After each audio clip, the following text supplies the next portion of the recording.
महेश हाथ में अपना पुराना हथौड़ा लिया और काम की तलाश में गांव की तरफ चल पड़ा। कुछ लोग चौपाल पर बैठे थे। महेश जैसे ही आगे बढ़ा, पीछे से फुसफुसाहट शुरू हो गई। अरे देखो देखो, लोहार महेश जा रहा है काम ढूंढने। काम? और इसके पास हुनर है या सिर्फ हथौड़ा? रोज निकलता है, रोज खाली हाथ लौट आता है बेचारा। अरे महेश, आज कौन सा महल बनवाने जा रहा है? महेश अपनी छोटी सी दुकान पहुंचा। उसने भट्टी के सामने बैठकर आग जलाने की कोशिश की। थोड़ा धुआं उठा, फिर बुझ गया। महेश ने हथौड़ा जमीन पर रख दिया और खाली सड़क की ओर देखने लगा। यार, अब आज भी कोई ग्राहक नहीं आया। क्या मेरी किस्मत में बस यूं ही बैठना लिखा है? घंटे बीत गए, लेकिन दुकान पर कोई नहीं रुका।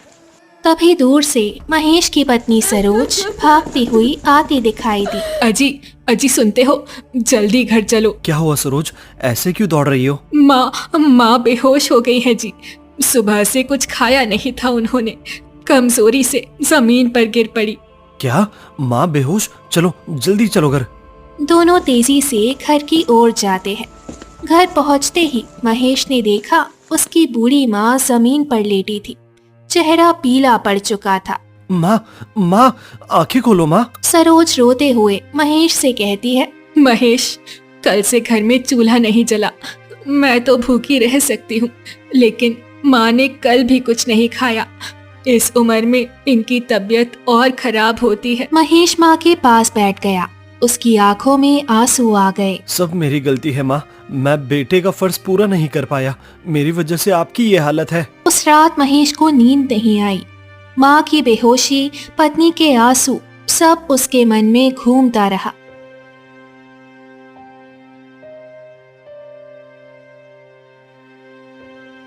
क्या बात है मनुष्य, इतनी उदासी मुख पर लेकर कहाँ जा रहे हो? कौन? किसकी आवाज थी वो? सामने आओ। मैं तो सामने ही हूँ, इधर ऊपर देखो। महेश ऊपर देखता है तो वहाँ एक बड़ा काला कौआ मौजूद था। महेश हैरान होकर कहता है, ये कौवा कैसे बोल रहा है? वे कैसा चमत्कार है? ये सब रब की मर्जी है मनुष्य, किंतु तुम इतने दुखी क्यों हो? बाकी पूरे गांव के लोहार के पास बहुत काम है, सिर्फ मैं ही हूँ जो खाली हाथ घर जाता हूँ। आते जाते लोग मेरा मजाक उड़ाते हैं, ना जाने क्या क्या कहते हैं। अरे मनुष्य, इंसान का तो काम ही है बातें बनाना। उनकी बातों पर ध्यान मत दो। तुम्हारी किस्मत में जो भी है, जिस भी परिस्थिति से तुम गुजर रहे हो, इसमें भी जरूर कुछ अच्छा ही छुपा होगा। अरे जाओ हटो, कुछ भी बकवास करते हो। मेरा परिवार रोज भूखा सो रहा है, मेरी माँ बीमार है। भला इसमें क्या अच्छाई दिखाई देती है तुम्हें? रब जो करता है कुछ सोच समझ कर करता है। कौन जानता है कि पैसे आने से शायद तुम्हारा व्यवहार बदल जाए। पैसा अच्छे अच्छों को बदल देता है। अरे जाओ जाओ, ऐसा कुछ भी नहीं है। मेरा समय मत बर्बाद करो। इतना कहकर महेश आगे बढ़ जाता है। महेश अपनी दुकान पहुंचा, भट्टी साफ की, कोयला डाला और आग जलाने लगा। ओह रब, आज खाली मत लौटाना, बस एक छोटा सा काम दे देना ताकि माँ के लिए रोटी ला सकूं। काफी देर तक कोई नहीं आया। शाम होने वाली थी। तभी सामने से एक आदमी तेज तेज चलता हुआ आया। अरे महेश भाई, यही मिल गए तुम? हाँ भाई, आओ बताओ क्या काम है। देखो, मुझे बहुत जल्दी है। एक मजबूत लोहे का चाकू चाहिए, ऐसा कि एक बार में पहाड़ भी काट दूं। अच्छा, चाकू? हाँ भाई, बन जाएगा ना, लेकिन कैसा चाहिए? पतला, मोटा, लंबा, भारी? बस ऐसा बना दो कि खेत में भी चले और जंगल में भी काम आए। महेश ने तुरंत लोहे का टुकड़ा उठाया, आग में डाला और हथौड़ा चलाने लगा। कुछ देर में चाकू तैयार हो गया। लो भाई देखो, धार भी तेज है और पकड़ भी मजबूत। वाह, सच में बढ़िया बनाया है। ग्राहक ने पैसे महेश के हाथ में रखे। पैसे हाथ में आते ही महेश के चेहरे पर मुस्कान आ गई। कई महीने बाद पहला ग्राहक मिला था, अब तो घर में खाना बनेगा। महेश दुकान बंद कर घर की तरफ चल पड़ा। रास्ते में जंगल का किनारा पड़ता था। तभी अचानक किसी की आवाज आई। हे इंसान, मेरी मदद करो। कौन? ये आवाज कहाँ से आ रही है? मैं यहाँ हूँ, पीछे देखो। महेश ने पीछे मुड़कर देखा तो वहाँ एक हिरण खड़ा था। हिरण? और तुम भी बोल रहे हो? ये कैसे हो सकता है? उस दिन वो कौवा बोल रहा था और आज हिरन। ये कैसा जादू है? डरो मत इंसान, मैं बस मदद मांगने आया हूँ। मैं बहुत दिनों से भूखा हूँ। पहले बताओ, तुम इंसानों की तरह बात कैसे कर रहे हो? अभी ये मत सोचो, बस इतना जान लो, अगर मुझे खाना नहीं मिला तो मैं मर जाऊंगा। हिरन का शरीर कांप रहा था। मित्र, मैं खुद गरीब हूँ। आज कई दिनों बाद मुझे काम मिला है। मेरे घर में भी माँ भूखी है, पत्नी भूखी है। मुझे पता है, पर दया करने वाला कभी खाली नहीं जाता। मैं तुम्हारा एहसान कभी नहीं भूलूंगा। अगर मैंने तुम्हें खाना दिया तो मेरे घर वाले क्या खाएंगे? अगर आज मुझे छोड़ दिया तो सूरज उगने से पहले मैं दम तोड़ दूंगा। महेश सोच में डूब गया। ठीक है, मैं तुम्हारी मदद करूंगा। महेश पैसे लेकर बाजार की ओर गया और थोड़ी देर बाद वो रोटी और फल लेकर लौटा। लो मित्र, खा लो। हिरन ने खाना खाया। तुम्हारा बहुत बहुत शुक्रिया, तुम बहुत अच्छे इंसान हो। एक दिन मैं तुम्हारा कर्ज चुकाऊंगा। दया सबसे बड़ी कमाई है। मैं चलता हूँ। हिरन जंगल में चला गया और महेश खाली हाथ घर की ओर चल पड़ा। घर में सरोज और माँ बैठे थे। महेश, आज कुछ काम मिला? हाँ, एक ग्राहक आया था। तो खाना लाए हो? लाओ, दो जल्दी। आज सभी कितने दिनों बाद चैन से सोएंगे खाकर। महेश चुप हो गया। क्यों चुप हो? कुछ तो लाए हो ना? नहीं सरोज, आज भी हमें भूखा रहना होगा। क्या मतलब नहीं? ग्राहक के पैसे का क्या किया? रास्ते में एक भूखा हिरण मिला, मैंने पैसे से उसे खाना खिला दिया। क्या तुम पागल हो गए हो क्या? तुम्हारे घर में पत्नी भूखी है, माँ बीमार है और तुम जानवरों को खाना खिला रहे हो। इतना महान बनने का शौक है तुम्हें? वो मर रहा था सरोज। और हम क्या जी रहे हैं? भूख कोई कम दर्द देती है क्या? महेश की आंखें भर आई। दया पेट नहीं भरती। तुम्हारी ऐसी ही हरकतों की वजह से हम आज इस हालत में हैं। महेश कुछ नहीं बोलता। उसने पानी पिया और चुपचाप लेट गया। अगली सुबह महेश उठा, हथौड़ा उठाया और बाहर निकल पड़ा। कल अगर मैंने वो पैसे बचा लिए होते, अगर उस हिरण पर दया न दिखाई होती, तो शायद मेरे घर में रात को एक रोटी जल जाती। हर बार अच्छाई काम नहीं आती महेश, कभी कभी इंसान को अपने घर का भी सोचना पड़ता है।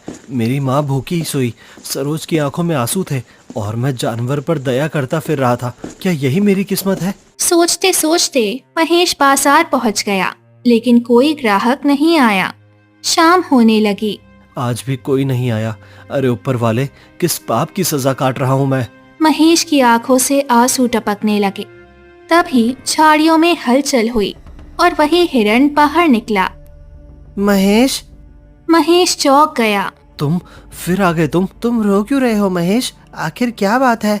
रो नहीं तो क्या हंसूं? सब तुम्हारी वजह से हुआ। मेरी वजह से? हाँ, कल तुम्हें खाना खिलाया और मेरा परिवार भूखा रहा। आज भी कोई ग्राहक नहीं आया। मेरी किस्मत ही खराब है। मेरी माँ बीमार है। तुम्हें दया दिखाना महंगा पड़ गया मुझे। हिरण कुछ पल चुप रहा, फिर अचानक उसके शरीर से सुनहरी रोशनी निकलने लगी। पूरा हिरण सोने की तरह चमकने लगा। ये क्या है? तुम चमक क्यों रहे हो? तुम कौन हो? महेश, मैं साधारण हिरण नहीं हूँ, मैं जादुई हिरण हूँ जो सच्चे दिल वालों की मदद करता है। जादुई हिरण? हाँ, तुमने कल अपनी भूख भूलकर मेरी मदद की, इसीलिए मैं तुम्हें एक वरदान देना चाहता हूँ। वरदान? तुम एक दुआ मांग सकते हो, जो चाहो वही सच होगा। मैं तुम्हारे लिए रब से दुआ करूँगा। अगर सच में तुम जादुई हो तो मेरी एक बात सुनो। मैं चाहता हूँ मेरे पास खूब ग्राहक आए। जो भी लोहे पर मैं काम करूँ वो मजबूत हो, सुंदर हो, टिकाऊ हो। गांव के लोग किसी और लोहार के पास ना जाए, सब मेरे पास ही आए। महेश, मैं तुम्हारे लिए दुआ कर सकता हूँ, लेकिन एक शर्त है। कैसी शर्त? तुम्हें हर जरूरतमंद की मदद करनी होगी, किसी को छोटा नहीं समझना। अगर तुम स्वार्थी बने तो ये दुआ खत्म हो जाएगी। नहीं मित्र, मैं ऐसा नहीं बनूंगा। मैं सबकी मदद करूंगा। तुम मुझे दुआ दे दो। तो ठीक है। अचानक तेज रोशनी फैली। सुनहरी किरणें महेश पर पड़ी। महेश, तुम्हारी दुआ पूरी हुई। अब तुम्हारा हथौड़ा कभी खाली नहीं रहेगा। इतना कहते ही हिरण गायब हो गया। महेश के मुंह पर मुस्कान आ गई। रब ने मेरी सुन ली। अब मैं गरीब नहीं रहूंगा। वाह वाह। महेश तेज कदमों से घर की तरफ चल पड़ा। अगली सुबह महेश ने हथौड़ा उठाया और बाजार की तरफ चल पड़ा। जैसे ही महेश अपनी दुकान के पास पहुंचा, वो हैरान रह गया। उसकी दुकान के आगे भीड़ लगी थी। इतने लोग मेरी दुकान पर? अरे महेश, अब आए हो? हम तो सुबह से खड़े हैं। सुबह से? पर इतने लोग? हाँ भाई, मुझे अपने घर का पूरा सामान बनवाना है। दरवाजे, कुंडी, ताले, औजार सब तुम ही से। नहीं नहीं महेश, पहले मेरा काम करो। मेरे खेत के औजार टूट गए हैं, अगर आज नहीं बने तो फसल बर्बाद हो जाएगी। महेश भाई, तुम्हारे हाथ में अलग ही बात है। जो चीज तुम बनाते हो वो सालों चलती है, इसीलिए गांव के सब लोग तुम्हारे पास ही आ रहे हैं।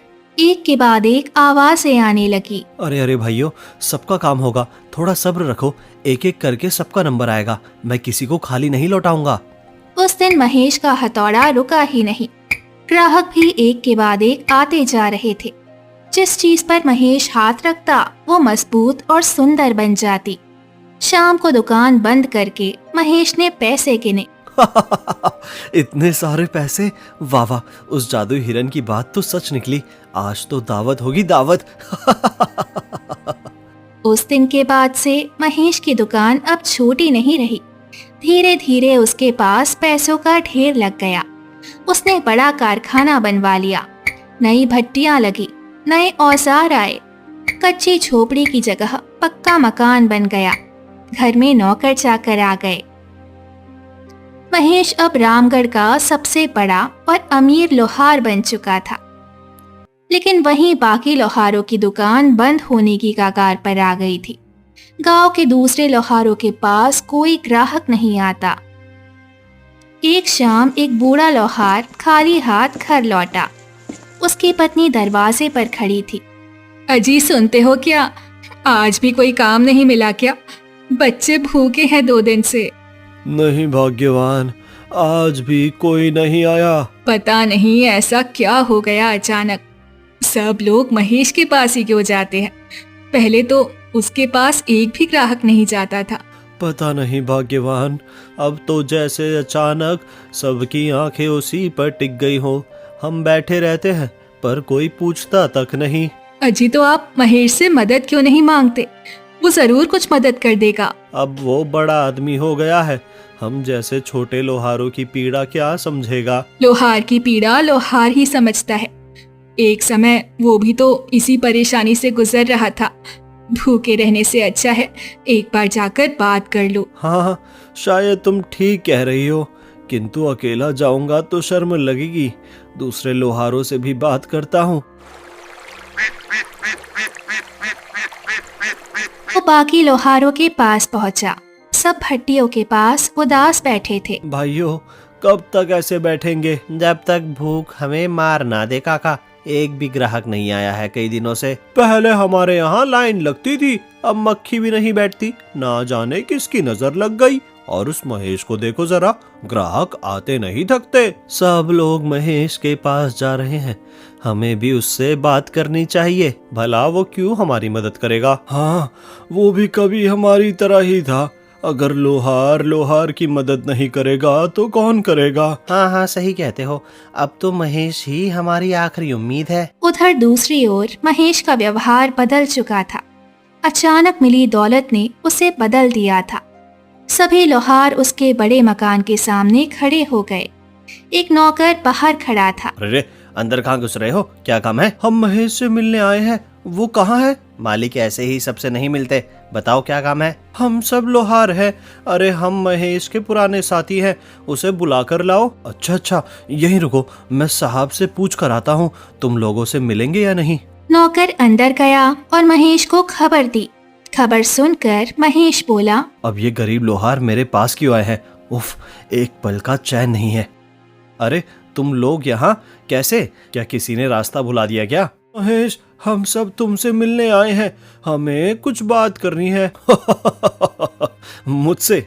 अब मुझसे क्या काम पड़ गया तुम्हें? महेश, तू जानता है आजकल हमारे यहाँ कोई ग्राहक नहीं आता। दिन भर भट्टी के पास बैठे रहते हैं, हथौड़ा उठाने का मौका भी नहीं मिलता। घर में बच्चे रोते हैं, औरतें भूखी सोती है। हम सब बर्बाद हो रहे हैं। पहले लोग हमारे दरवाजे पर लाइन लगाते थे, अब मक्खी भी नहीं आती, सब तेरे पास ही जाते हैं महेश। हम भी तो इंसान हैं, हमारे भी घर है, हमारे भी बच्चे हैं। अगर तुम कुछ मदद कर देते तो। लोहारों की बात सुन के महेश जोर से हंसने लगा। वाह, आज बड़े याद आ गए अपने घर। अरे सूरज, याद है जब मैं काम ढूंढता फिरता था? याद है जब तू चौपाल पर बैठकर बोलता था, अरे देखो महेश जा रहा है भीख मांगने? तब तुम्हें मेरे बच्चों का पेट नहीं दिखा, तब मेरी माँ की भूख नहीं दिखी, और आज आ गए मदद मांगने। गलती हो गई महेश, मैं उस समय तुम्हारी परेशानी नहीं समझ पाया, पर अब मैं माफी मांगता हूँ। गलती? नहीं नहीं, तुम लोग मुझ पर रोज हंसते थे, आज मेरी बारी है हंसने की। बाकी लोहार हाथ जोड़ने लगे। महेश, हमसे गलती हुई, तू ही हमें बचा सकता है महेश। अगर तू हमें काम देगा तो अपनी कमाई का आधा हिस्सा तुझे देंगे, बस हमें जिंदा रहने और पेट भरने जितना काम दे दो। महेश जोर जोर से हंसने लगा। आधा हिस्सा? अब सौदा करने आए हो? सूरज, तू तो बहुत शेर बनता था ना, अब कहाँ गया तेरा घमंड? सूरज और बाकी लोहार महेश की कड़वी बातें सुनकर चुप हो जाते हैं। महेश मन ही मन कुछ सोचकर कहता है, ठीक है, मैं तुम्हारी मदद करूंगा। सच? रब तेरा भला करे महेश। अरे अरे, पहले मेरी पूरी बात सुनो। महेश सूरज के पास जाकर खड़ा हो गया। मैंने सुना है सूरज, तेरी बेटी बहुत सुंदर है, जवान है, भोली है। अगर तू अपनी बेटी की शादी मुझसे कर दे तभी मैं तुम सबको काम दूंगा। महेश की बात सुन सब चौंक जाते हैं। सूरज गुस्से से कहता है, क्या बोल रहा है तू? मेरी बेटी बच्ची है। अब मैं बड़ा आदमी हूँ, मेरे पास दौलत है, मैं जो चाहूँ कर सकता हूँ। सोच ले, तेरी बेटी राज करेगी मेरे बड़े मकान पर। पैसे ने तुझे अंधा बना दिया है महेश, तू भूल गया तू कौन था। मेरी बेटी कोई सौदा नहीं है, मैं अपनी बेटी की जिंदगी बर्बाद नहीं करूंगा। तू अब वही महेश नहीं रहा, पैसों ने तुझे बदल दिया है। एक दिन तुझे खुद अपनी हरकतों पर रोना पड़ेगा। अच्छा ठीक है, तो निकल जाओ यहाँ से और भूखे मरने को तैयार रहो। हम मदद मांगने आए थे, अपमान सहने नहीं। चलो सूरज, भूखे मर जाएंगे, पर ऐसे सौदे की जरूरत नहीं। जाओ जाओ, मुझे तुम्हारी जरूरत नहीं। मैं इतना अमीर हूँ कि किसी और से शादी कर लूंगा, तुम लोग मेरे पैसों के बिना मरोगे। सभी लोहार चले गए। दूर से ये सब बातें महेश की पत्नी और माँ सुन रहे थे। अरे, ये मेरा बेटा नहीं हो सकता। आखिर किस जन्म की सजा मिल रही है ये मुझे? तू गरीब था तब भी इंसान था, अब अमीर हुआ तो जानवर बन गया है। तूने बहू के साथ विश्वासघात किया, दूसरी लड़की की बात कैसे कर सकता है? पैसे ने तुझे पागल कर दिया रे। सरोज की आंखों में आंसू आ गए। मैंने आपको भूखे दिन में भी नहीं छोड़ा, आपके साथ हमेशा रही, और आज आप मुझे छोड़ने की बात कर रहे हैं। मैं ऐसे आदमी के साथ नहीं रह सकती जिसका दिल मर चुका हो। आप अब मेरे पति नहीं रहे। अरे जाओ जाओ जाओ, मेरे पास पैसे हैं, नौकर है, घर है, मुझे किसी की जरूरत नहीं। तुम जाओगी तो पछताओगी। मैं भूखे पेट रह लूंगी, पर ऐसे झूठे व्यक्ति के साथ कभी नहीं। माँ और सरोज महेश को छोड़कर चले गए। महेश घमंड में अंदर जाने लगा। तभी अचानक ऊपर से तेज आवाज आई। एक बड़ा काला कौआ बैठा था। अरे ओ लालची महेश, तू तो वही काला कौवा है ना जो मुझे ज्ञान दे रहा था उस दिन? हाँ वही हूँ मैं। अरे छोड़, तो फिर आ गया भाषण देने। अब देख, मुझे घर, पैसा, नौकर सब है। तभी तेज रोशनी चमकने लगी। वो काला कौआ सुनहरा जादुई हिरण में बदल गया। ये देख महेश चौंक गया। ये कैसे हो सकता है? तुम तो वही हिरण हो जिसने मेरे लिए रब से दुआ की थी। हाँ महेश, मैं ही वो कौवा था और मैं ही वो हिरण हूँ। मैं तेरे हर कदम को देख रहा था, मैंने तेरे दिल में अच्छाई देखी थी। मैंने सोचा था अगर तेरे लिए दुआ करूँ तो तू दूसरों का दुख समझ पाएगा, अपने जैसों की मदद करेगा। किंतु ये तूने क्या किया? मैंने क्या किया? अमीर होते ही तू पत्थर बन गया। तूने लोहारों का मजाक उड़ाया, तूने सूरज की बेटी पर नजर डाली, तूने अपनी पत्नी को ठुकराया, तूने अपनी माँ का दिल तोड़ा। शर्म नहीं आई तुझे? महेश का सिर झुक गया। हिरण का क्रोध बढ़ता जा रहा था। उसकी आंखों से रोशनी आने लगी और अचानक ये एक विशाल भयानक भेड़िए में बदल गया। उसे देख महेश कांप उठा। नहीं, मुझे माफ कर दो, मुझसे गलती हो गई। तू दया के लायक नहीं है, तूने बहुत लोगों को रुलाया है, आज तू रोएगा। भेड़िया छलांग लगाने ही वाला था कि वहाँ सूरज आ पहुँचा। तू इसे बचा रहा है, इसने तेरी बेटी पर नजर डाली। गलत था, ये बहुत गलत था, पर ये पैसे में अंधा हो गया था। भूख ने मुझे सिखाया और घमंड ने इसे भुला दिया। अगर इसे मौका मिलेगा तो ये सब सुधार सकेगा। देख महेश, जिसे तूने सबसे ज्यादा दुख दिया वही आज तुझे बचा रहा है। महेश की आंखों से आंसू बह निकले। मैं अंधा हो गया था, पैसे ने मेरी आंखें बंद कर दी थी। मैंने अपनों को खो दिया, मुझे माफ कर दो। अब भी देर नहीं हुई है महेश, तू अभी भी सब ठीक कर सकता है। मैं सबकी मदद करूंगा। मैं माँ और सरोज से भी माफी मांगूंगा। ठीक है, लेकिन वरदान बदलना होगा। अब सिर्फ तू नहीं, सब लोहारों को काम मिलेगा ताकि कोई भी घमंडी ना बने। एक तेज रोशनी फैली और हिरन गायब हो गया। महेश सूरज के सामने हाथ जोड़ने लगा। मुझे माफ कर दे सूरज, मैंने तेरे दिल को चोट पहुंचाई। गलती इंसान से होती है और तुझे तो तेरी गलती का एहसास हो चुका है, ये काफी है। उस दिन के बाद रामगढ़ में सभी लोहारों को ग्राहक मिलने लगे। कोई भूखा नहीं सोया और सब सुखी संपन्न रहे।